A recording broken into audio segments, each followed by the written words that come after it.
Pemerintah masih mengawal ketat minyak goreng dan bahan bakunya meski keran ekspor sudah dibuka per Senin 23 Mei 2022.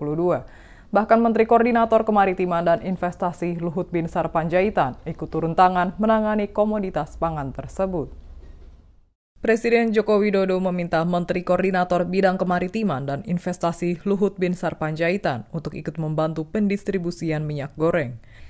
Direktur Jenderal Kemaritiman Perdagangan Dalam Negeri, Kementerian Perdagangan Oke Nurwan mengatakan nantinya peran Luhut akan membantu seperti sutradara yang membantu proses pendistribusian minyak goreng melalui aplikasi milik pemerintah. Oke mengatakan Luhut sudah terbukti berpengalaman mengurus pemberlakuan pembatasan kegiatan masyarakat atau PPKM dan aplikasi Peduli Lindungi. Ia menjelaskan nantinya pembelian minyak goreng curah murah dilakukan dengan menyertakan nomor induk kependudukan atau NIK. Pembelian lanjutia tidak lagi menggunakan kartu tanda penduduk atau KTP karena pencatatannya antar distributor bisa tidak saling terhubung. Sedangkan menurutnya dengan NIK, nantinya bisa diketahui seseorang sudah beli di distributor mana saja. Karena alasan itulah, saran yang disampaikan Luhut diterima oleh Kemendak.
Terima kasih sudah nonton.